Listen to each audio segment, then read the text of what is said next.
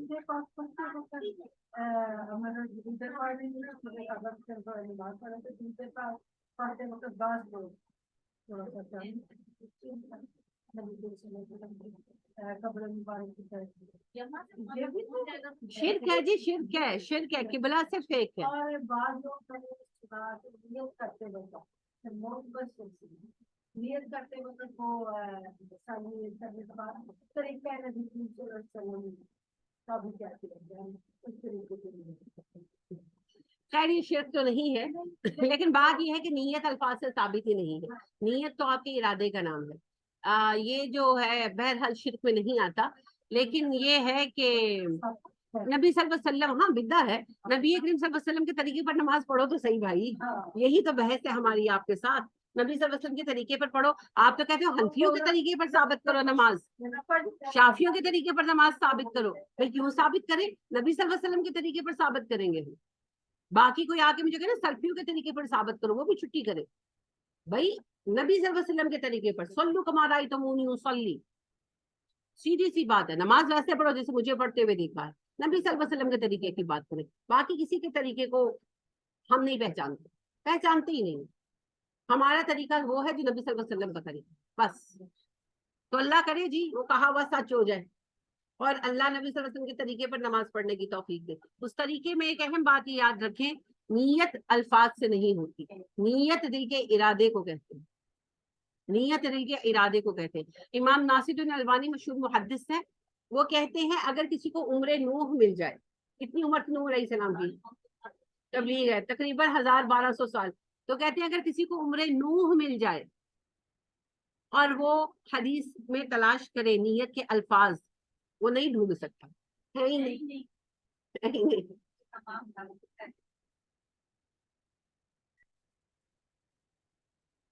ناصرالدین البانی صاحب کا بھی ہے.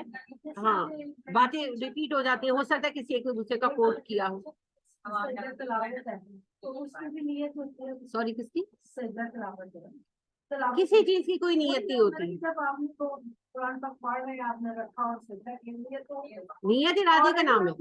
ہاں نیت ارادے کا نام ہے. تو جب آپ اٹھے تو وہ ارادہ ہی شامل ہے.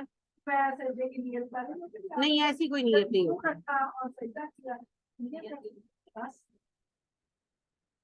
بہن نے لکھا ہے ہماری پوری گلی میں غوث پاک کے ماننے والے ہیں، ہمیں اچھا نہیں سمجھتے. میرے ماں باپ کا ماشاءاللہ سے عقیدہ بہت مضبوط تھا.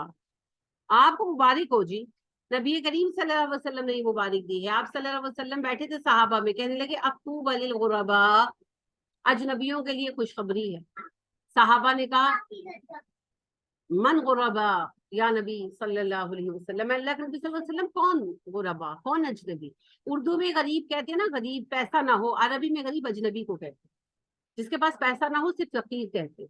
خیر، تو آپ صلی اللہ علیہ وسلم نے فرمایا جب اسلام آیا تو لوگوں کے لیے اجنبی تھا. جب ہم کچھ کہتے تھے لوگ کہتے کیا کہہ رہے ہیں، ہم نے تو نہیں پہلے سنا. آخر زمانے میں اسلام پھر اجنبی ہو جائے گا اپنوں کے مابین. اور جب کوئی قرآن اور حدیث کی کوئی بات بیان کرے گا، آپ نے کہا اللہ کی کتاب اور میری سنت، میں قرآن و حدیث کہہ رہی ہوں، کہ کوئی بات بیان کرے گا تو لوگ کہیں گے کیا کہہ رہے ہو، ہم نے تو نہیں پہلے سنا. اور لوگ اپنوں کے مابین اجنبی ہو جائیں گے، تو ان اجنبیوں کے لیے خوشخبری. تو آپ کے لیے خوشخبری ہے میری پیاری بہن، اپنوں کے درمیان اجنبی ہے نا ہم، اپنی فیملیز میں اجنبی ہیں ہم. اور وہ ہم سے پوچھتے ہیں کون ہو تم؟ مسلمان تو سارے ہی ہوتے ہیں، تم کون ہو؟ تسی کیڑا قرآن پڑھے ہے؟ تسی نواں قرآن پڑھے ہے؟ تو ہمارے لیے الحمدللہ یہ خوشخبری ہے. تو یہ جی اکتوب للغرباء، مبارک ہو آپ کو جی. ہمارا ایک ہی قرآن ہے جس کو محروم چھوڑ دیا گیا نا، محروم چھوڑ دیا گیا، پڑھنا چھوڑ دیا گیا. تو اس بات پر غم نہ کریں. دل تو دکھتا ہے، میں یہ تو نہیں کہوں گی دل نہیں دکھتا، لیکن سبحان اللہ وبحمدہ، سبحان اللہ العظیم واستغفر اللہ، نبی اکرم صلی اللہ علیہ وسلم بہت پڑھتے تھے. معائشہ صدیقہ رضی اللہ تعالیٰ عنہ کہتی ہیں جب اللہ نے آپ کو حکم دیا سبح بحمد ربک، سورہ طٰہٰ میں،